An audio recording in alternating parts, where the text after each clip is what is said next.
The following is a production of DallasCowboys.com and the Dallas Cowboys Football Club. How about them Cowboys? Yeah! Go Cowboys! This is Talkin Cowboys. Streaming live from the Dallas Cowboys World Headquarters at the Star in Frisco. Pollard streaks in. Touchdown. Parsons has sacked it. Prescott keeps it, and he bangs it in for the touchdown. And now your hosts, Isaiah Stanback, Nick Harris, John Machota, and Kyle Yeomans. It's a wonderful Wednesday edition of Talking Cowboys presented by Black Rifle Coffee Company. We are live from the Star in Frisco, Texas in the SWBC studios as we continue to break down Cowboys-Eagles this week. Cowboys-Eagles, Sunday Night Football from AT&T Stadium. We've got Isaiah Stanback, John Machota, Nick Harris. I'm Kyle Yeomans. Gentlemen, how are we doing today? Doing well. Ready for, Obviously, you're doing very well, Kyle. Why is that? You have a see-through watch on. Have you ever seen something like that, James? No, I have not. It's like broken on the back end. Don't show the back end. Show the front end, huh? Look at that, huh? I hate Look at not the that. limp hand. Yeah. You're just grabbing your limp hand. Yeah, like I could not care less. Never seen nothing like it before. You know what I'm saying, Beamer? Transparent watches. That's just because I couldn't pay for the rest of it. Wow, they just unveiled a freaking invisible cloak, and now he comes out with an invisible cloak There's watch. an invisible cloak, Yeah, you haven't seen it? like Harry Potter style. You guys didn't see that? That's No. scary. No. Really? No. It wasn't. Is it the same email you get the Cybertruck No. stuff from? You know, I can tell you, the United States saw did not it. create the technology. I'll tell you that Yeah, much. absolutely not. There's no way. Beamer, you It's kind of creepy, you actually. saw it awesome. online. Oh yeah, it was awesome. Yeah.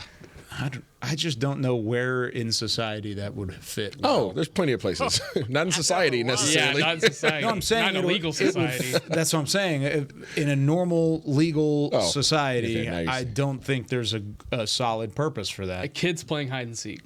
And Fine. All right. Awesome. Even then, that might be terrible.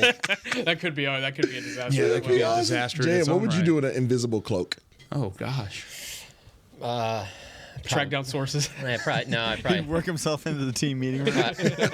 probably would have went to Grapevine over the weekend and try and figured out how this group came up with leaving Florida State out of the college football Yeah, playoff. there you Something go. like that. Just to find out who was the most against it, and I would tweet all that out. Yeah. So, yeah.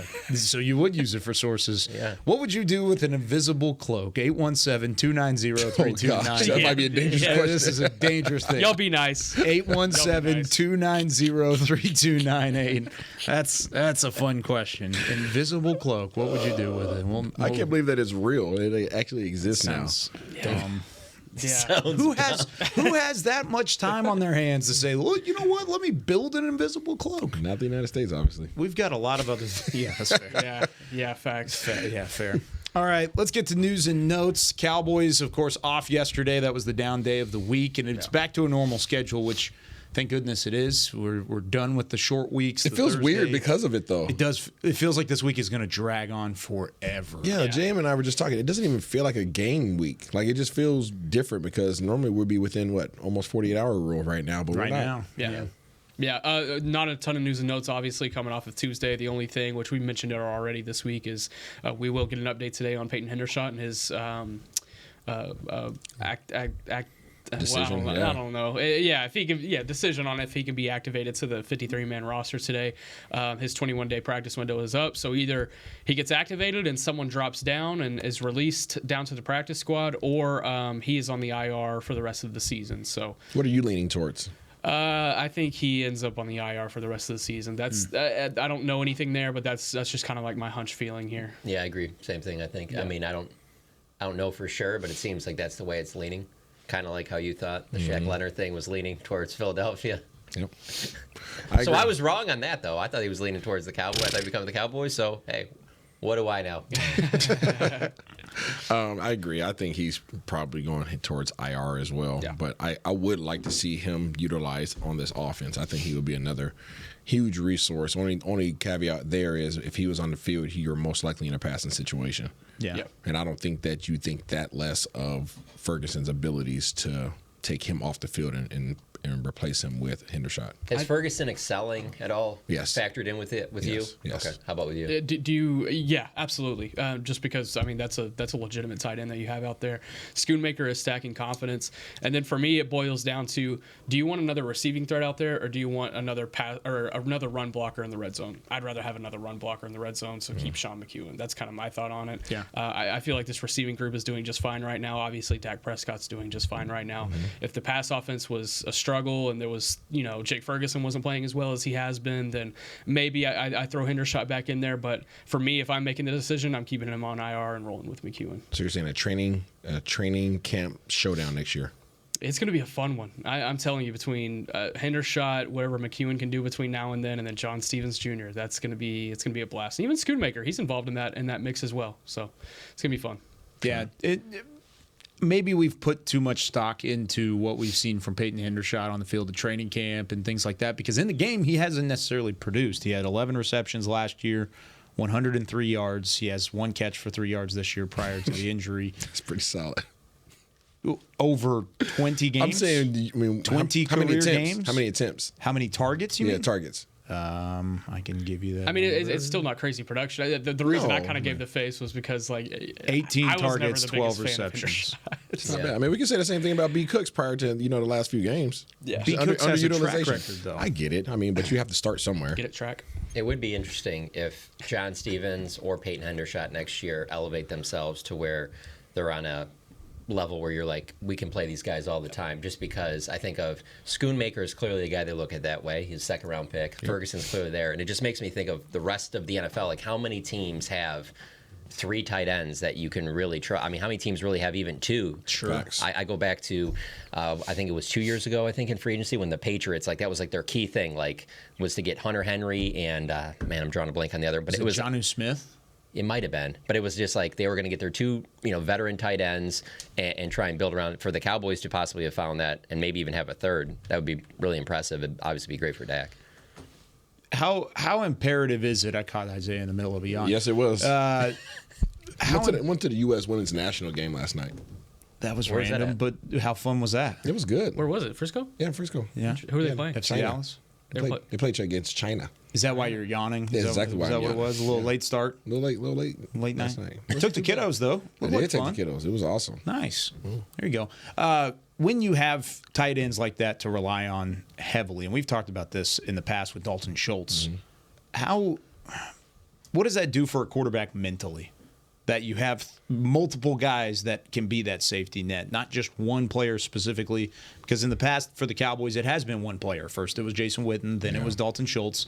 Now you feel like there's multiple guys that can do that. And, of course, the athleticism from this tight end room can take the top off of a defense as well. I think it's huge because especially in this style of offense where you're using 2 tight end sets a lot, you're not as worried about where your primary tight end is lined up. Is he attached? Does he have his hand in the ground?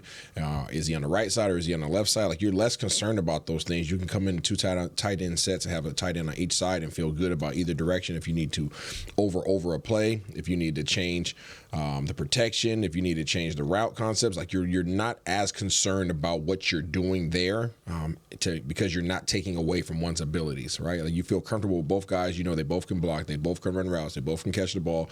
So now I'm like, okay, now I can play this even Steven and go whatever direction is best in favor of the team and us being successful in that particular play instead of being kind of catering to what that particular player does best. One last thing. You're done with news and notes, Yeah, correct? again, Tuesday is super light. We'll have more coming out today. I want to hit your Nick at Night playoff scenarios. Let's go. Because there's a couple things on there that I think would be great for listeners to hear. The Cowboys would take first place with a win on Sunday. However, the Eagles would still control their own destiny the rest of the way. What are some of the scenarios that fans should probably keep an eye on as we get down the stretch? I know there were a lot of different theories out there with the 49ers and the Eagles game this past Sunday on who would be more beneficial for the Cowboys to see win. A lot of people thought it would go one way or the other just based off of seeding come playoff time. But out of your scenarios, what are some of the ones you want to highlight? Yes, so I think first off, it's important to highlight that this game is the most important game on the entire 17-game schedule in determining playoff implications. Yeah. If the Cowboys lose on Sunday, you may as well pull your Sharpie out and write them in as the number 5 seed, and they are going to go play the NFC South winner, who would be Atlanta, New Orleans, or Tampa Bay. I wrote in Nick at Night that maybe Tampa Bay is probably the best matchup there, but I feel like you would have confidence going into any 3 of those matchups. But if the Cowboys were to win, that's when things get a little bit interesting.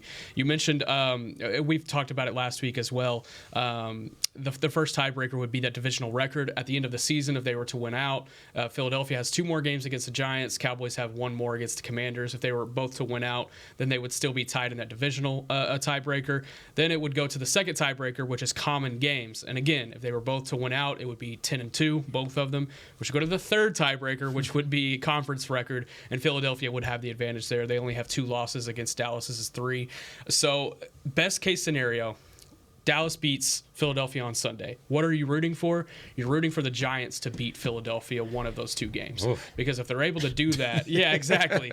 Because if they're able to do that, not only will Dallas be a game above Philadelphia, but they would own the first tiebreaker. So that would almost give them 2 games of flexibility there, and that would be the best path towards winning the NFC East. So if who knows, maybe Tyrod Taylor comes back and gives you a little bit of magic. But I kind of mapped out as well what it could look like for the Cowboys to get the 1 seed. It's really unlikely because they would need the Niners to drop a game at some point. And the way the Niners schedule looks right now and the way they're playing, I just don't see that happening. But if they're able to do that and Dallas wins out, then they have that 1 seed. So San Francisco has Seattle, Arizona, Baltimore. Okay. Yeah. Washington. I forgot about the Baltimore. Yeah, Washington, and then Los Angeles. So what you're saying is the Arizona game is really important. Yeah, absolutely. We said it. We said it Yeah. as soon as it happened. I feel like I was like, this is going to come back to bite them late, because if they were 10-2 right now and they would still be tied in that conference tiebreaker with Philadelphia, this game would be huge. Then they could own the division coming out of this week. You'd be up by 2 games with, what is it, 4 to play? 4 to play, Can't but drop games. Shane. is what it is. Is what it is. No, it definitely is what it is. And A quick trivia question. We were doing this yesterday. Can you name all 5 starting offensive linemen in the Cardinals game? No. I delete games. Because you're bringing it up, it makes me want to say that what's his name started it. TJ Bass. Yeah, he did start at one of them. Yeah. we'll start at left tackle. Left Who was tackle. left tackle? Awesome Richards. Nope. Oh. No. Chuma Adoga. It was Chuma Adoga, left guard. Tyler Smith. Yep. Center. Tyler Biotish. Nope. Oh, so then that would have been. Nope. Who was center? Hold on. Center. We had the same thing going on in the meeting yesterday. This is Oh, it this was, is what we do in our meetings here. He's not even on the team now. Yes. Oh, he is. He is.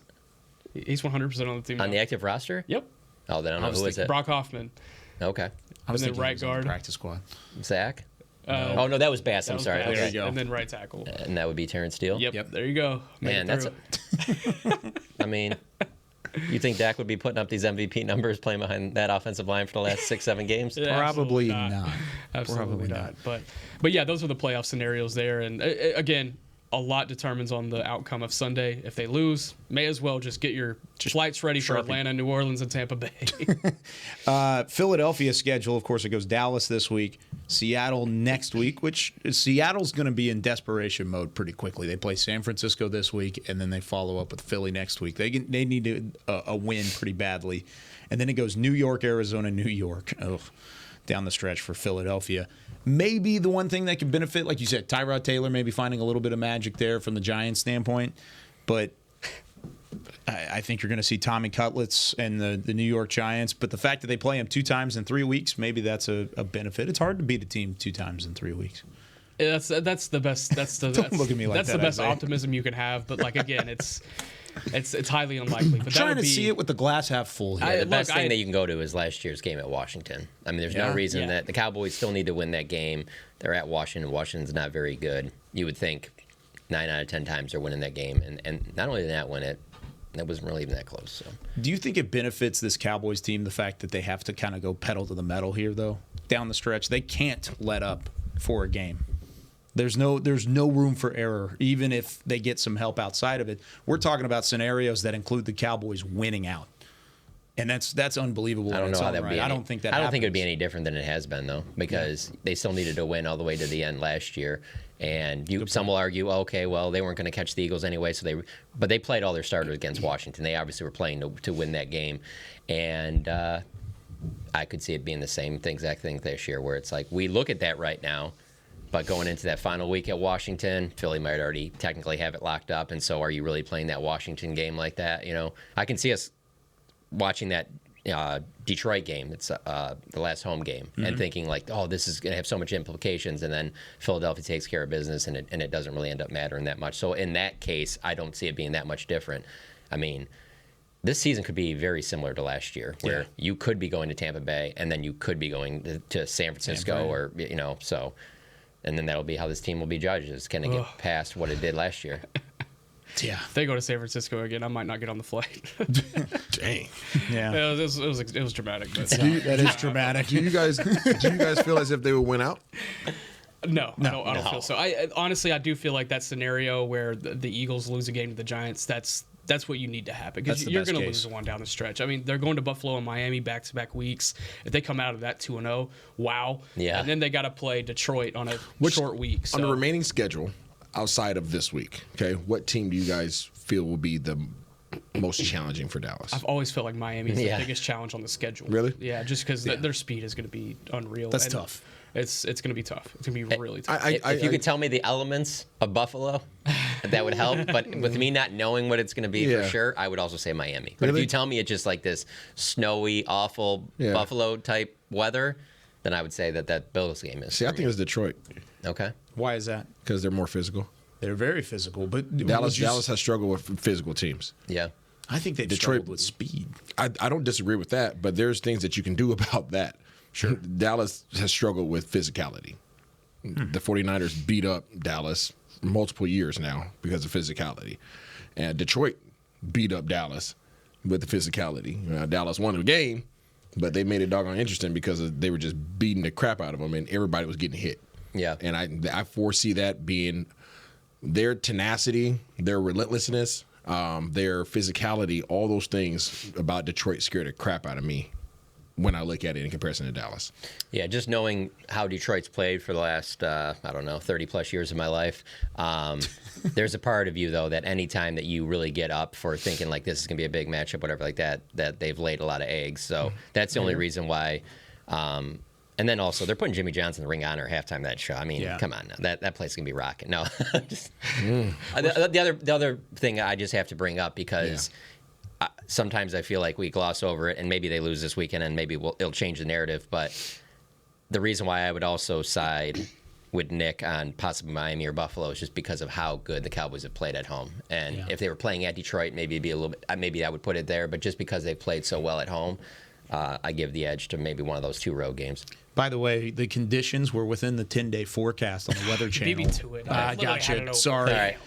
High, mainly cloudy, high near 35 with winds from 10 to 15 miles an hour.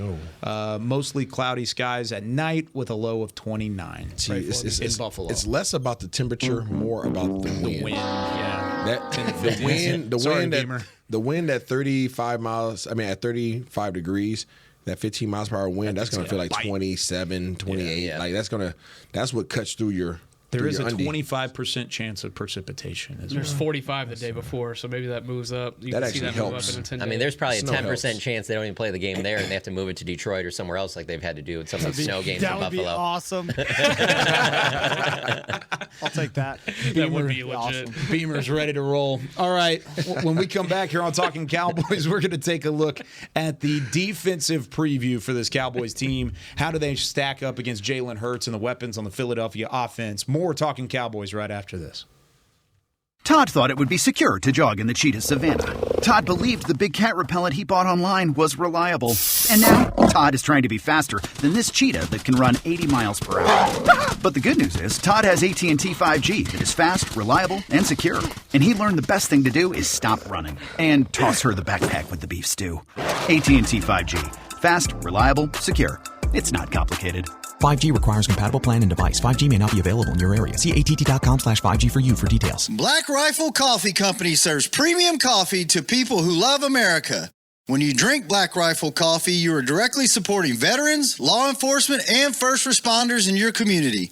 Black Rifle's expert roasters love coffee almost as much as Texas loves football, so it makes sense that America's Coffee partnered with America's team. Go online at blackriflecoffee.com and fuel up with the official coffee of the Dallas Cowboys.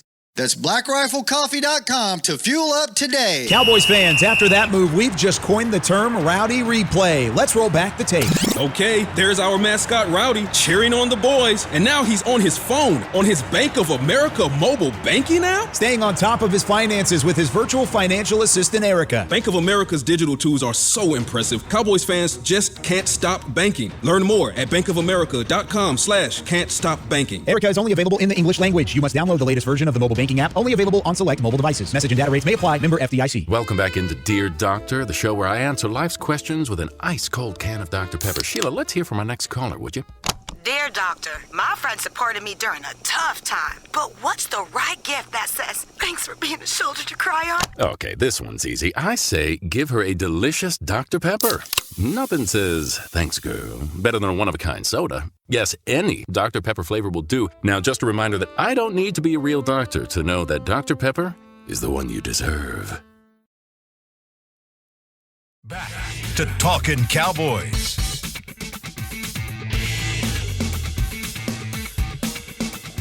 Back here on Talking Cowboys, presented by Black Rifle Coffee Company. This portion of the show is brought to you by Quaker Oats, a super trusted superfood. Quaker Oats, the official oatmeal sponsor of the Dallas Cowboys. All right, let's take a look at the defensive matchup. Jalen Hurts, the RPO, and all these weapons. They put up some pretty incredible numbers throughout the year, but not necessarily scoring off the chart. They've had some struggles in the red zone throughout the year. Jalen Hurts and Dak Prescott both rank inside the top 3 of offensive touchdowns, though, in 2023. Hurts is second. Prescott is third. Josh Allen is the only one in front of both of them. When you look at this offense, Isaiah, and based off of what you've seen not only this year but over the last couple of years, what do they do best as a unit? Man, I think they're just effective in getting downhill. I believe that these guys have a solid running game. I really like their running game, whether that comes on the heels of DeAndre Swift or whether that comes in Jalen Hurts. Last time Dallas faced the Philadelphia Eagles, Jalen Hurts was injured. And I think a lot of people are forgetting that or choosing to ignore that. He was not whole. I think he's more whole now than he was. He's really starting to cross the line of scrimmage like he used to. He's utilizing his legs to get first downs, getting out on the edge, throwing the rock. I think these guys obviously have the weapons on the outside. You have the big physical receiver. You have the fast receiver, much like Dallas faced last week in Seattle. You got the big man. You got the speed guy. Which one are you going to put your point of emphasis on to try to shut down? Can you shut down both? Not really sure. Dallas Goedert, we got to see about his availability, if he's going to be there. But these guys just do a great job. Their offensive line is solid. I like their O-line. I think they're physical. I think they're tenacious. I think they try to be nasty. But, one thing that I think in terms of opportunity is you've seen these guys before. You know what they do. They don't motion. They're not trying to trick you. I think in terms of just lining up, these guys are 31st in the league in terms of shifts and motions. They don't really do a lot of that. So when they step to the line of scrimmage, you know where these guys are going to be at. You're not worried about making any adjustments there. It just comes down to communication. And then you do have an opportunity to get some turnovers against these guys. These guys have, I think, 14 takeaways this year. So they've given the ball up. Jalen Hurts has coughed the ball up a number of times. He doesn't like pressure. He doesn't like people all in his face. So there is opportunity there. As dangerous as these guys are with all their weapons and their system, they're not trying to trick you. I'm not going to say the second part of that. But they're not trying to trick you, but they will come downhill. And if you can't stop the run like we've talked about, they will do it over and over again. That's just who they are at heart. That's who their coach is. He's that arrogant of a guy where he would just take the air out the ball. It's funny, too. Like, I think a lot of people looked at the way Deron Bland played last Thursday, and there's concern, because of, Micah said after the game, similarities between Philly's receivers and Seattle a little bit, and there's DK Metcalf was able to do this. What if A.J. Brown's able to do that? So I'm asking you guys, because I'm fine with this, so I'm wondering if you guys agree. So that last game against the Cowboys, A.J. Brown, 7 for 66 and a touchdown. Devontae Smith, 3 for 51 and a touchdown. Mm-hmm. I would be fine if they can, if that's their production again. Or do you think that that's too much? That's good. No, I think that's fine. I think if the defense does exactly what they did the first time against Philly, then I think this offense can win this game. Obviously, you'd want a little bit more leeway, but I feel like if that's the defensive effort that they put across, I think this offense has developed more in the last 5 weeks, especially in the running game, to be able to score more than 28 points against this team. Yeah, and this is the part of the year where, and we saw it against Seattle a little bit. Seattle was a good test for this offense as well. But you're starting to see this offense click, and we've seen it over the last 5 games, right? It's continuously gotten better. You've seen it crescendo up to this point. This is the point they wanted it to peak, right here in this game. Like you said a moment ago in the first segment, Nick, that this is the most important game of the regular season. They know that across the hall. They know that this is when they want this offense to be at its best, other than, of course, a playoff push. But you got to win this game to set you up better for that playoff push. I'm actually excited to see what this offense has in store. I think the defense does very similar to what it did the first time around against Philly, even with the struggle that they had last week against Seattle. It's a different challenge, though, because Geno Smith doesn't run as much as he used to either. Jalen Hurts leads the NFL in terms of quarterback rushing touchdowns. I like this stat. Prescott and Hurts will be the 5th matchup between the outright passing touchdown leader and the outright quarterback rushing touchdown leader in December or later since 2010. 5 times. 3 of the first 4 times were won by the quarterback leading the NFL in passing touchdowns, and that would be Dak Prescott. Is it like 8 of his 10 rushing touchdowns from 1 yard out? Yeah, I think so. Gosh, that's wild. 9, actually. It's 9. 9? Wow. That's, yeah. Beamer off the top rope. Bang. I don't want to sound like Debbie Downer, but I'm just I'm a realist. I just from my perspective. It's like what Mike in New York told you yesterday. We know you're picking Philly. You never know what I'm gonna pick. I just want people to be aware that what you saw last time against Philly was a reduced version of who they are offensively. Okay. And that's not taking away anything from what our defense did, how successful they were, but that was a reduced version of what they're capable of. And I'm not saying that they're going to display what they're capable of this week. I mean, Dallas has a chance to shut it down, but that was taking what your quarterback does best and saying, don't get out the pocket because you can't get out the pocket, right? Don't run, don't do RPO, don't do zone read option, don't do any of these things that you're capable of doing, which makes us more of a threat offensively because you didn't have the ability to do so. Once his knee got compromised, he was done. I think he got out the pocket maybe a handful of times, and you saw that he did not want to get out the pocket. He was gimpy as all get out. So I'm just saying that to be realistic. Still ran 10 times. Yeah, but I'm saying but you could tell when he ran, it was like, where's out of bounds? You know what I'm saying? Like he was like, get me out of bounds now.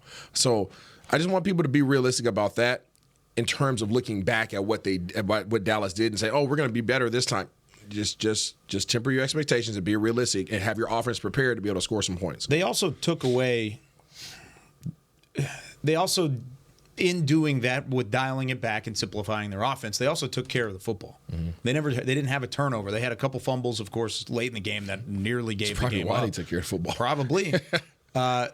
On the other side of it, Jalen Hurts, whenever he has been healthy, has been giving the football away at a high rate. 14 giveaways this year. Facts. So maybe this is an opportunity for the Dallas defense to be aggressive and to get after Jalen Hurts to the fact that, hey, maybe he wants to play hero ball, and that's when he turns it over. Mm-hmm. So it could open up possibilities on one end where, I agree with you. Jalen Hurts was not okay in that last game against Dallas, and it was pretty painfully obvious. But now that he is okay, it just means he has an opportunity to make mistakes. It's funny you guys say that, though, because I brought up his game log from this year. And, he only threw for 207 yards, against the Cowboys that first time. Mm-hmm. But he was 17 of 23 passing, 2 touchdowns, no interceptions. His passer rating was 130.2. It's the second highest that he's had all season. Since then, passer rating, Kansas City Chiefs game, 64.6. Bills, 96.2. Niners, 85.2. So what you're saying, don't hit him, keep him in the pocket. I mean, he was on a run there. I'm not, believe me, I think Jalen Hurts is great. I'm just saying that even though he was banged up at that time, those 3 games in a row, Miami, Washington, and Dallas, his passer rating is 109, 135, 130. And these last 3 games, it has not been on that level. Yeah. So with that being said, Nick, who do you feel like on the defense has to have their best game? I feel like it's the interior defensive line, because whenever I was going whenever we were going into the first game against Philly, the thing that I worried about was DeAndre Swift. And if Hurts is a little bit more healthy and he's able to get out of the pocket and kind of expand the running game a little bit, that's going to expand opportunities for DeAndre Swift. And that's still a weapon that I fear on that offense, because I don't feel like Dallas has really seen the full potential of what that weapon could look like against this Dallas defense. So yeah, those guys in the middle, Jonathan Hankins, Mozzie Smith, Neville Gallimore when he gets in, Oso Odigizua, those guys need to have a really strong outing again. They've been stacking good games in the last couple of weeks. So if they can keep that going, then I feel good about how this defense can stop the rushing attack from Philadelphia. And if they can do that, then I think we're going to have a similar offensive output from Philadelphia that we had last time. On another part of the defense that maybe hasn't had their best couple of weeks, and if anything has maybe been criticized for it, the safety position, how imperative is their play on Sunday night? Being able to see Jaron Kearse play better, Malik Hooker play better, Donovan Wilson. Donovan Wilson stepped up, made a huge play on fourth down, helped DeMarcus Lawrence kind of have that stop on Zach Charbonnet at the goal or at the line to gain.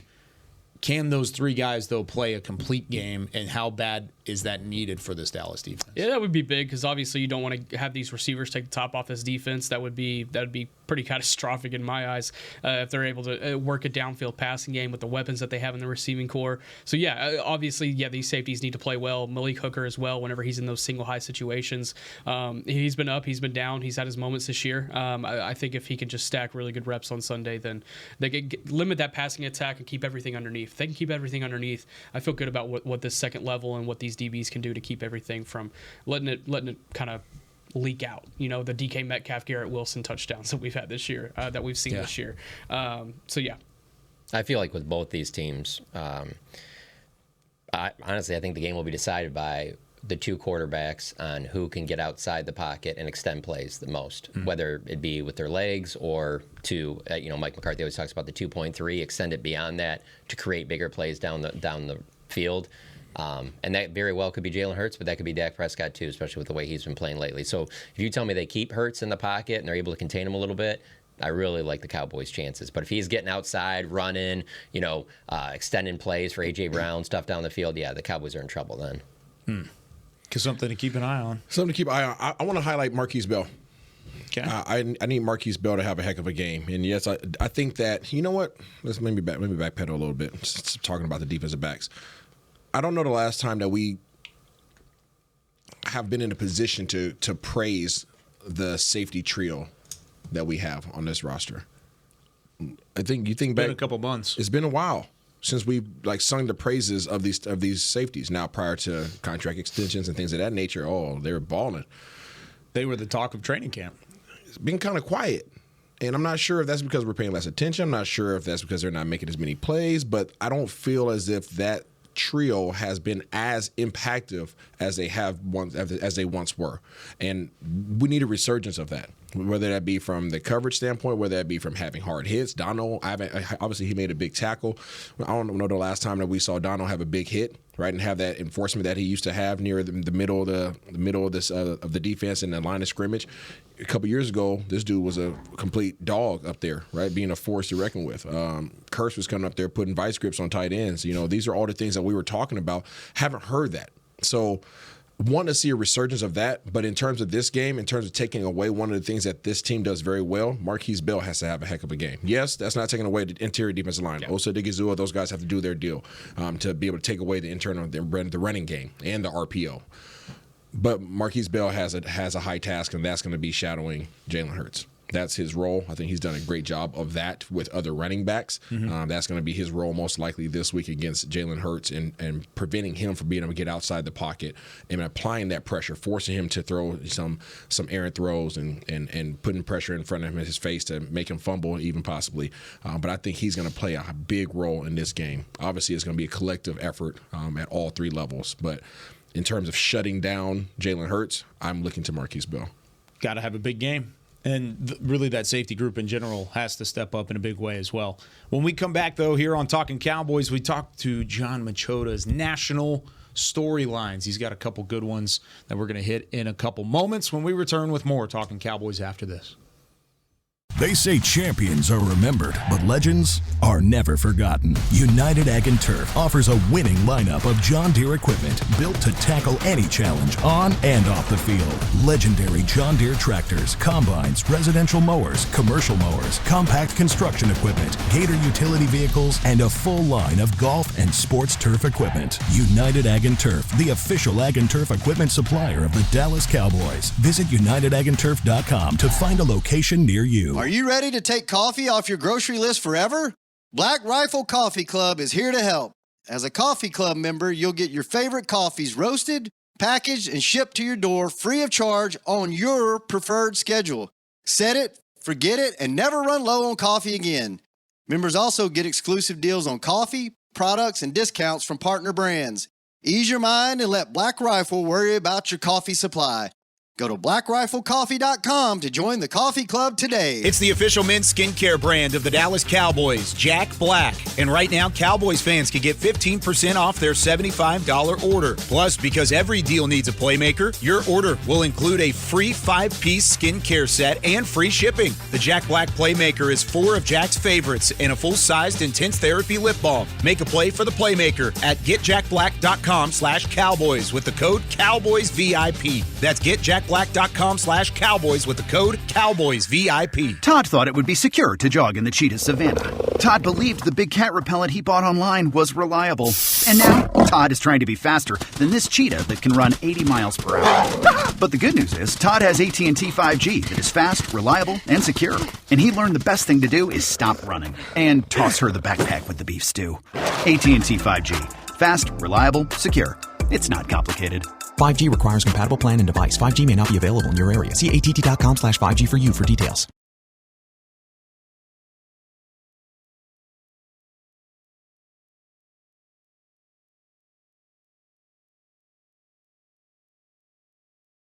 Back to Talkin Cowboys.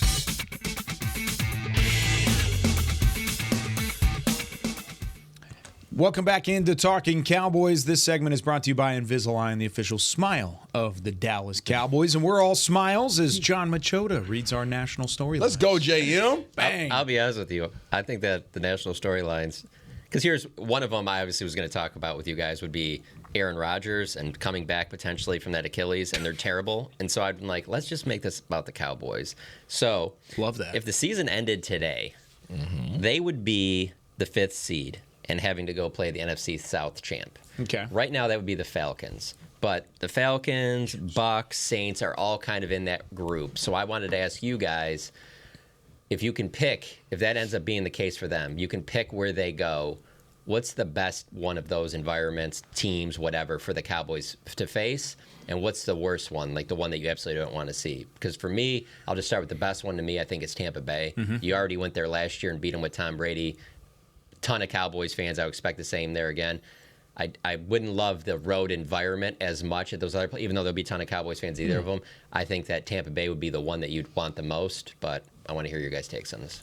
Yeah, I would agree with Tampa Bay being the best scenario because they're just not the same. And like you said, Tampa Bay fans are even not as all in as they were whenever Tom Brady was there. The Tampa Brady fans have left. And I think they're like Ravens fans now or something. Yeah, like they're all over Dolphins everywhere fans. else. Yeah, Give me Atlanta. But okay, give me Atlanta. There's nobody that I fear on Atlanta's team. Bijan They're Robinson, 6-6. There's nobody. Kyle Pitts. I don't fear neither one of those guys in terms of what they've done in the league. Oh wait, no, he's not there anymore. AJ Terrell. I don't fear those guys. Yeah. There's a Mike Evans. Yeah, I mean, like They've shut down it's Mike Mike Evans Evans, before. and that's who else? I don't care. Kate Otten. There's a Mike Evans. Kate Otten. Hey, don't you hate on UW. Don't you hate on UW. Okay, Tampa has a couple of UW guys. I think my least favorite of the bunch would be New Orleans. Going on the road and playing in the Superdome. And I just don't trust New Orleans in the fact that they're going to find a way to play well in that game. Like they're so streaky. I think Carr gives you a chance to win plenty of times. And then you've got Winston who could either throw for 30 picks or 30 touchdowns. He'll eat a dub on you. So Atlanta is 4-2 at home this year. Tampa Bay is 3-3, and the Saints are surprisingly 2-3 at home. So. Selfishly, I'd want to go to New Orleans. Yeah, but I think the best case scenario. Why is that, Nick? Why would you want to go to New Orleans? I love that place. It's a You beautiful. want to join place. me? on New Year's Day. Make a early trip out there. I've already scout out the stadium. Kyle's ready to his name. Are you gonna go? Real quick then off of that. Oh. What is your guys' favorite NFL road city? Because I thought of it because a lot of people would probably say New Orleans, especially if you're a foodie. Like, I have to say New Orleans. New Orleans was the craziest road environment that I've ever played in. Like rocking, put freaking Yin Yang twins, stand up and get crunk after every time they score. Little swag surf. I mean, it was dude. And so that was regardless of Lucy. team that you were on. You felt like it. Like there wasn't more. Was it when you were with the Cowboys? I was with New England. Okay. New Orleans is up there. I haven't been. I've been to Miami. I haven't been as like an NFL. Miami's personnel. not an atmosphere. It's Not the same thing. It's not. Yeah. I liked Denver. I'm fun. Denver's cool. I'm really looking forward to Buffalo. Buffalo's cool. I'm looking forward to Buffalo. It feels like a high school stadium. Yeah, that's the only thing. And they're building that new stadium, so Yeah. like here in like 5 years, then, you know, It'll be by the better. next time the Cowboys Buffalo go play, feels like high school. Miami feels like whatever. I'm not saying it would be Minnesota's nice. Yeah. Ooh, just gonna say Kansas City Minnesota. would be up there. I'm not saying it's number one for me, but I'm not just saying it because he's sitting here. But Seattle's pretty high in there too. Yeah, Seattle's great. It's a cool city. It's down. The stadium's downtown, walkable stuff, and I've never been there as an opponent. Yeah, stadium's so loud, and that's just a really cool You were environment. there as a broadcaster. Was there? As a they just have broadcaster. really bad service in their restaurants. That's about the only thing that That's true. That's true. You at one more? Yeah, let's do one more. All right. So again, I want to keep it to a Cowboys thing here, and right now everything in the NFC is being talked about is 49ers, Cowboys, Eagles, and I feel like everyone thinks that that's what it's gonna come down to, who wins the NFC. So right now the 49ers I feel like are in the driver's seat. I think they clearly look like the best team with what they've done against the Eagles and Cowboys this year. So I'll just ask you, who has a better chance of beating the 49ers in the playoffs, the Cowboys or Eagles? Oh, no. Gosh, Detroit. That's a trick question. I feel like they would both probably be on the road. yeah. Probably. Yeah, I think San Fran's probably going to run the table, or at least get close to running the table down the stretch. Did you I see would that? say- Did you I'd see probably that they say- put Chase Young in garbage time? I'm watching that and I'm like, it's garbage time and Chase Young's chasing you. Chasing you. Yeah, you see what I did there? Chase Young. It's crazy. Yeah. Yeah. I was literally watching. I'm like, what the heck? In a way, I kind of like the Cowboys because of the fact of I do think if both of them played at San Francisco, I do think that the Philly spread would be smaller. I do think that the Cowboys, most people would be expecting them to lose that game, but I think that there's a little bit of they've been such a thorn in your side. They're thinking they're going to beat you. Everybody thinks they're going to beat you. It's like one of those few places where the Dallas Cowboys can be a unequivocal underdog. And so because of that, I don't know that there's that same feeling with Philly where I think people might look at it as, no, if they had their quarterback last year, this game would have been different or maybe not. I don't know. There's a little bit more debate there where I think a lot of people just look at it as like, oh, well, San Francisco's going to beat the Cowboys. And any time in sports where you just think it's like this foregone conclusion, that's usually when wild stuff happens, you know? I think I lean the Cowboys there just because they're a much different team than when they went up there on week 5. Yeah. Offense is different. Defense has found a little bit more chemistry with a couple of pieces that are out and a couple of pieces that have kind of fit in. I think they're a different team than they were in week 5, so I would say the Cowboys. I like your reasoning. I do. I would probably say from a roster standpoint, Philadelphia is better. Yeah. Just because of the trenches and what they can do from a defensive line standpoint to try and stop the run. They didn't do a great job of it on Sunday against San Fran. The thing that Dallas would have there is, you're right. They're written off in that game immediately. I don't think anybody would really, with a clean conscience, pick the Dallas Cowboys to win that game if it's Cowboys and 49ers. Where even whenever they've met the last couple of days, somebody would do it, but it wouldn't be with a clean conscience. You would pick the Cowboys to win over the 49ers? In San Francisco if it happened tomorrow? Yes. Why? Why? Yeah. Because I don't trust Brock Purdy. Okay. I think the pass rush. That's the MVP favorite, Brock Purdy, Screw you're that. talking about. I don't trust Brock Purdy. And I think that Brock Purdy will lay down when pressure's put on him. And I think that Dallas pressure's got to get there first, though. I think Dallas Didn't happen presents. the first I time. think Dallas presents a greater opportunity to apply pressure to Brock Purdy than the Philadelphia Eagles defensive front does. Ooh. I disagree. Boom. I disagree. That just happened. I'll let you like have it. I'll let you have it. Yeah, I I like it. You don't have to agree. I'm happy you're Agree to there. disagree. But it's just, Not convinced of Purdy.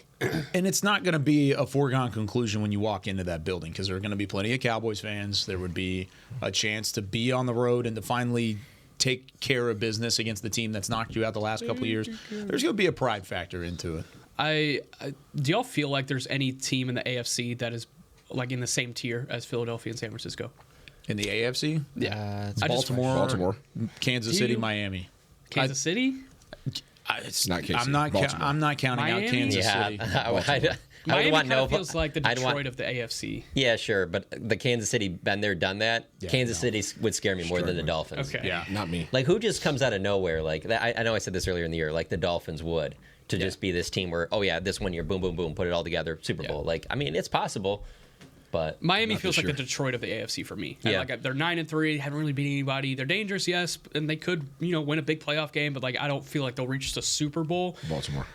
Baltimore and KC is where I'd Baltimore's put. a good one. I would probably KC. rank it Baltimore 1, Kansas City 2, Miami 3. And for me, it's not even Kansas City, like as in the Chiefs organization. It's like, what team is Patrick Mahomes on? Exactly. You just don't want to, Yeah. because he can just have this huge game and boom, your How many season's first over. round receivers are they going to get this year? I mean, Yeah. They're going to trade the house. They're trading I'm everybody. tweeting a different receiver every week after a Chiefs game and be like, so Roma Dunze, Yeah. Xavier They're Worthy. going to they are going to get those guys. I'm Hey, tweeting a Rasheed different one Rice is every looking week. pretty good. SMU prospect. He's looking pretty good. They're going to get at They least need two more. big receivers. Yeah, they do Big definitely time. need more. All right, that does it for us here on National Storylines and for Talking Cowboys. We've got to get out of here. Nick Eatman coming up with Cowboys Storyline. You can get on the phone line right now, 888-855-2297. Really quick, we had a text in about the invisibility cloak. A guy said, I would get on the field during the game and just knock people down, trip the other team's quarterback, etc. That's good. That's awesome. I love it. That's good. That's the best response. That's only response and best response. I wonder if this Philadelphia sideline has already invested in an invisibility cloak for their security officers. Big Dom. Big Dom. You're going to need a big cloak. Be an XXL cloak. All right, that does it for us here on Talking We have Cowboys. a cable. For Chris Bean, we do have cable. For Isaiah Stanback, John Machota, Nick Harris, I'm Kyle Yeoman saying so long from Talking Cowboys. We'll see you tomorrow.